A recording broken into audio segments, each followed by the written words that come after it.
सद्गुरुदेव शिवमुनि महाराज की जय। मनुष्य भगवान की जय। अखिल भूमंडलीय सर्वशिरोमणि मुनि समाज की जय।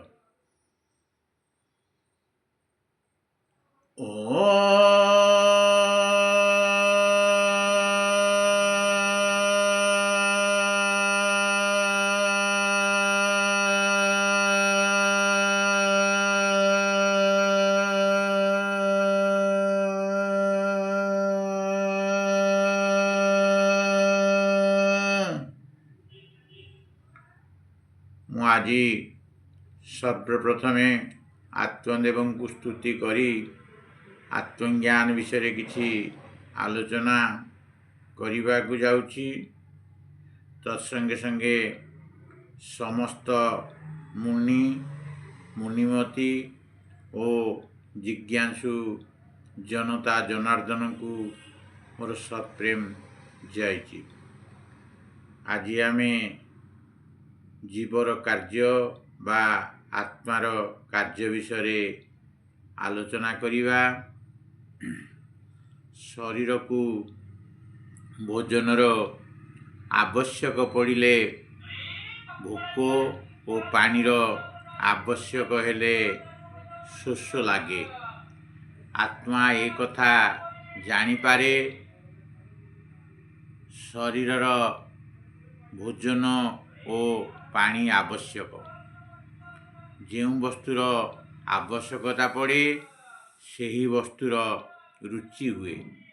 ଖାଇବାକୁ ଭୋଜନ, ପାନ କରିବାକୁ ପାଣି ଓ ଶ୍ୱାସରେ ଭିତରକୁ ଯାଉଥିବା ପ୍ରାଣ ଦ୍ୱାରା ଏ ଆତ୍ମା ଶରୀରକୁ ପାଳନ କରୁଥାଏ। ସାରା ଶରୀରରେ ରକ୍ତକୁ ଦୌଡ଼ାଇ ଶରୀରକୁ ସଜୀବ ସବଳ ରଖିଥାଏ। ଆତ୍ମା ବିନା ଏସବୁ କିଛି ହୋଇପାରେ ନାହିଁ। କାଳ୍ପନିକ ଈଶ୍ୱର ସର୍ବବ୍ୟାପକ ହୋଇଥିବାରୁ ମୃତ ଶରୀରରେ ଥିଲେ ମଧ୍ୟ ଆତ୍ମା ଶରୀରରେ ନଥିବାରୁ କେହି ମୃତ ଶରୀରକୁ ରକ୍ଷା କରିପାରନ୍ତି ନାହିଁ। ଏଣୁ ଶରୀରକୁ ପାଳନ ଓ ରକ୍ଷା କରିବା ଶକ୍ତିର ନାମ ହେଉଛି ଆତ୍ମଶକ୍ତି ବା ଆତ୍ମଦେବ। ଶରୀର ପାଇଁ ଯାହା ହାନିକାରକ ଆତ୍ମା ଏହାକୁ ଝାଳ, ମୂତ୍ର, ମଳ, ବାନ୍ତି, ପ୍ରଶ୍ୱାସ ଓ କଫ ଆଦି ଦ୍ୱାରା ବାହାର କରିଦିଏ। ମଳ ଓ ମୂତ୍ରକୁ ଆତ୍ମା ନିଜ ଇଚ୍ଛାରେ ଅପାନ ବାୟୁ ପଠାଇ ଶରୀର ବାହାରକୁ କାଢ଼ିଦିଏ ଓ ଶ୍ୱାସନଳୀକୁ କଫ ଆସିଲେ କାଶି କାଶି ଆତ୍ମା ସେହି କଫକୁ କାଢ଼ିଦିଏ।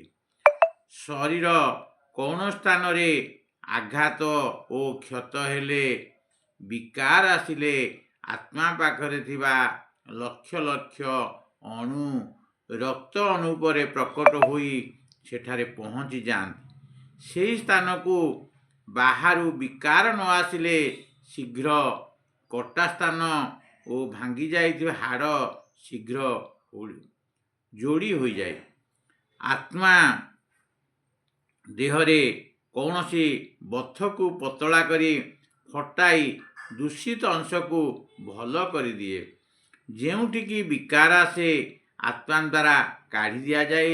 ଯେ ପର୍ଯ୍ୟନ୍ତ ଆତ୍ମା ଶରୀରରେ ରହିବାକୁ ଇଚ୍ଛା ରଖିଥାଏ ସେ ପର୍ଯ୍ୟନ୍ତ କୌଣସି ଶକ୍ତି ବା ରୋଗ ତାର କିଛି କରିପାରେ ନାହିଁ। ବହୁତ ଲୋକ ନିଜର ପୁରୁଣା ଘରକୁ ନିଜେ ନଷ୍ଟ କରନ୍ତି, ଅନ୍ୟକୁ ନଷ୍ଟ କରିବାକୁ ଦିଅନ୍ତି ନାହିଁ। ଯେଉଁ ଶରୀରକୁ ଆତ୍ମା ଛାଡ଼ିବାକୁ ଚାହେଁ ରୋଗ ପ୍ରବେଶ କରେ ଓ ହିଂସ୍ରଜନ୍ତୁ ଆକ୍ରମଣରେ ନଷ୍ଟ ହୋଇଯାଏ। ଯେ ପର୍ଯ୍ୟନ୍ତ ଆତ୍ମା ଇଚ୍ଛାଶକ୍ତି ଓ ମନୋବଳ ସହ ଏ ଶରୀରକୁ ରକ୍ଷା କରୁଛେ, କଳ୍ପିତ ଈଶ୍ୱର ଏହାର କିଛି ବିଗାଡ଼ି ପାରିବ ନାହିଁ। ଆତ୍ମା ନିଜର ନିୟତ କରିଥିବା ଦିନରେ ଯାଏ ଆସେ ଓ କାନ୍ଦେ କାହିଁକି? ଝିଅମାନେ ଶ୍ୱଶୁର ଘରକୁ ଜବରଦସ୍ତି ଯାଆନ୍ତି ନାହିଁ, କିନ୍ତୁ ଫେରିବା ବେଳେ ଆଖି ଛଳ ଛଳ ହୋଇଯାଏ। ମଣିଷ ନିଜ ଇଚ୍ଛାରେ ଚାକିରି କରିବାକୁ ଯାଏ, କିନ୍ତୁ ଯେତେବେଳେ ସିଏ ଯିବା ବେଳେ କାନ୍ଦି ପକାଏ।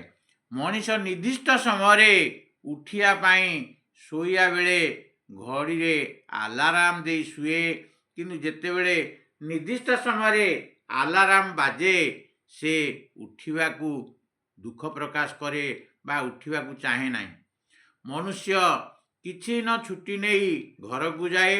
ଛୁଟି ସରିଗଲେ ସେ ଅଧିକ ଦିନ ରହିବାକୁ ଚାହେଁ। ଦରକାର ହେଲେ ମନୁଷ୍ୟ ସୁଧରେ ଟଙ୍କା କରଜ ଆଣେ, କିନ୍ତୁ ଦେଲାବେଳେ ପଛାଏ। ମନୁଷ୍ୟ ନିଜ ଇଚ୍ଛାରେ ନିଶାଦ୍ରବ୍ୟ ସେବନ କରେ, କିନ୍ତୁ ତାର ପରିଣାମ ସାମ୍ନାକୁ ଆସିଲେ କାନ୍ଦି ପକାଏ। ଯାହା କିଛି ବର୍ତ୍ତମାନ ଆମ ପାଖରେ ଅଛି, ଆମର ରୋଜଗାର, ସବୁ ଆମ ଇଚ୍ଛାରେ ହୁଏ। ଯେଉଁ ଜନ୍ମ ହେଉ, କର୍ମ ବିନା ଇଚ୍ଛାରେ ହୁଏ ନାହିଁ। ନିଜ ଇଚ୍ଛାରେ ମଣିଷ ଜୁଆ ଖେଳେ ଓ ହାରିଗଲେ କାନ୍ଦି ପକାଏ। ସମସ୍ତେ ଜାଣନ୍ତି ମନୁଷ୍ୟର ଆୟୁ ମଣିଷର ପୂର୍ବଜନ୍ମର କର୍ମର ଫଳ। ସମସ୍ତଙ୍କୁ ଜଣା ମନୁଷ୍ୟର ବିନା ଇଚ୍ଛାରେ କୌଣସି କର୍ମ ହୋଇନପାରେ। ବିନା ଇଚ୍ଛାରେ ଆଙ୍ଗୁଳି ହଲିବ ନାହିଁ। ଏଣୁ ଜନ୍ମ ମରଣ, ରୋଗ ଦୋଷ, ପ୍ରେମ ଦ୍ୱେଷ, ସୁଖ ଦୁଃଖ ଓ ଯିବା ଆସିବା ସବୁ ଆମ ଇଚ୍ଛା ଉପରେ ନିର୍ଭର କରେ। ସବୁ ଆତ୍ମବଳ ଓ ଇଚ୍ଛାଶକ୍ତିର ଅଧୀନ।